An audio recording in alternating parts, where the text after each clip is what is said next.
कशी झाली?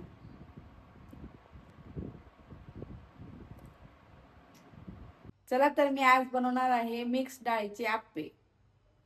तर मी ते 2 वाट्या तांदूळ घेतले, 1 वाटी हरभऱ्याची डाळ, 1 वाटी मुगाची डाळ आणि 1 वाटी उडीद डाळ. आता हे स्वच्छ धुवून घेते आणि मग भिजू घालते. आता स्वच्छ धुवून घेतलंय. आता आपण याला 2 तास भिजून देऊ.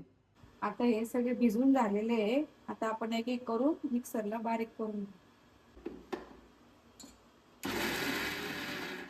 काल रात्री आपण जे डाळ तांदूळ बारीक केले होते ना, आता ते छान रात्रभर छान भिजले आहेत.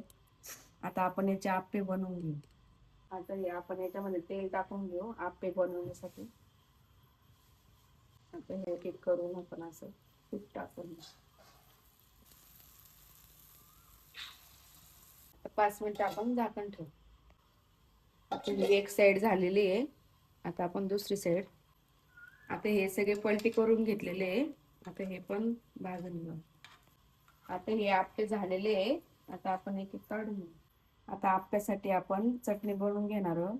त्याच्यासाठी घेतलंय खोबरं, शेंगदाणे, दही, हिरवी मिरची आणि कढीपत्ता. आता आपण हे मिक्सरला बारीक करून घेऊ. आता तेल टाकून घेऊ. मोहरी, जिरे, हिंग, कढीपत्ता. आता हे बारीक करून घेतले हे टाकून घेऊ.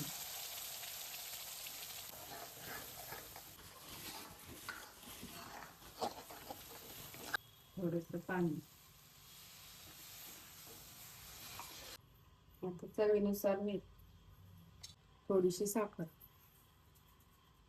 आता असं हलवत राहायचं. उकळी आली का लगेच गॅस बंद करायचा.